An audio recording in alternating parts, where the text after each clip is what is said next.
Elle a de la détermination. Mylène Paquette qui s'apprête à traverser l'océan Atlantique seule à la rame. Bonjour Mylène. Bonjour. Je te parle en direct d'Halifax, mais il me semble que tu devais partir au mois de juin, toi. Oui, c'est ça, on est déjà en juillet. En fait, je devais être prête à partir du 18 juin et la météo n'était pas avec nous, mais la météo est avec nous ce week-end, alors je vais pouvoir partir. Est-ce que la météo force aussi un changement dans l'itinéraire, dans ta façon là, de naviguer au tout début? Est-ce que une modification de parcours? Un petit peu, parce que là, justement, on est en pourparlers sur ce sujet-là. Il y a l'île de Sable, hein, vous savez, en sortant d'ici, notre objectif premier, c'est d'aller vers le sud et de passer l'île de Sable à l'est, donc de passer à l'ouest de l'île de Sable. Et maintenant, ben, on évalue la possibilité de passer au nord de l'île de Sable, à cause qu'il y a vraiment énormément de sud-ouest et ça m'aiderait à progresser vers l'est immédiatement. Mais vous savez, il y a beaucoup de plateformes pétrolières en Nouvelle-Écosse, au large ici. Alors, moi, j'aime moins ça. Mais quand même, on va voir dans les prochains jours comment ça va aller. Bon, pour bien comprendre l'ampleur de ton défi, on le voit sur la carte. Tu pars d'Halifax, tu t'en vas à Lorient en France, c'est 5000 km.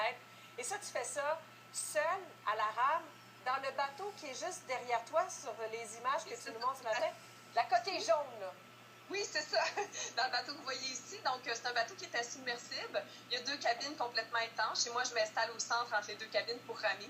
Et quand je rentre, je suis à l'abri. Tout mon matériel de navigation, de communication et de sécurité sont à l'abri aussi. Alors, tu es seul dans le bateau, mais tu n'es pas seul dans cette belle grande aventure.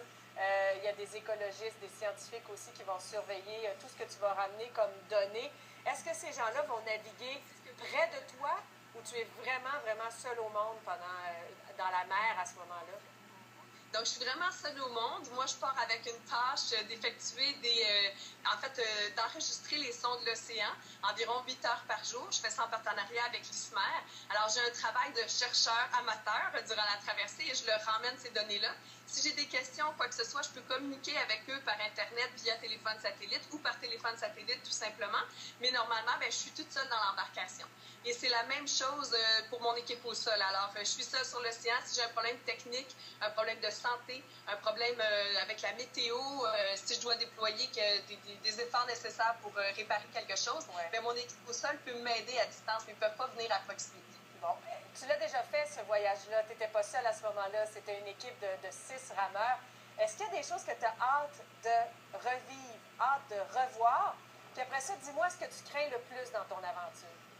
C'est très facile comme ça. Ce que j'ai hâte de revoir, c'est le plancton luminescent dans l'eau et les étoiles. Vous savez, quand les dauphins arrivent dans les bancs de plancton luminescent, ça fait de la lumière sous l'embarcation.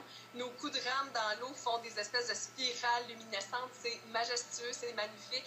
Les étoiles, le ciel, c'est pareil. Et la chose de laquelle j'ai le plus peur, c'est de descendre dans l'eau pour nettoyer la coque. Une fois ou 10 jours environ, je nettoie la coque. Donc, je descends dans l'eau et moi, j'ai horreur d'être sous l'eau. Alors, voilà, on peut s'imaginer qu'est-ce qui se passe dans notre tête pendant qu'on est au milieu de l'Atlantique dans l'eau. Donc, c'est assez peurant. Et j'aime.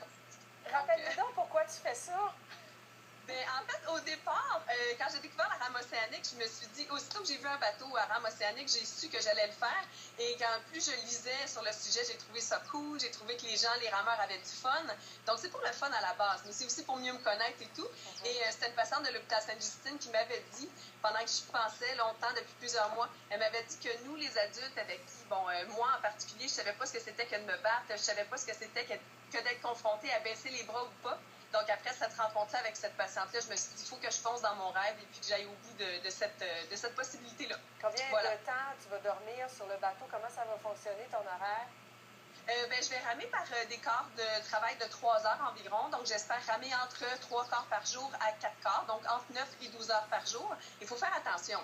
Parce que quand il y a de la belle vague et puis que je peux surfer sur les vagues, je peux facilement faire 15 heures, 16 heures. Et si on ne fait pas attention, on peut se blesser. Hein.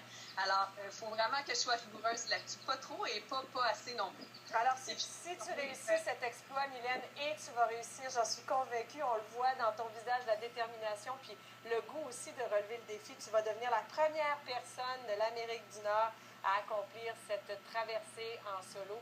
Alors, on va passer à toi très, très fort pendant le voyage. Bonne chance, puis reviens-nous avec de bonnes nouvelles au retour. Merci beaucoup. Salut. Bon voyage, Mylène. pourrez me suivre sur le site web durant l'été. Exactement. On va prendre de tes nouvelles pendant cette aventure qui va durer une centaine de jours. C'est extraordinaire. Non, mais franchement, Je suis épatée et il y a quelque chose qui me dit que notre petit Zumba, là, nous deux, c'est Pas pas assez. suffisant. On n'est pas rendu là encore. tu sais, la joke du chest bras, Oui. elle connaît ça.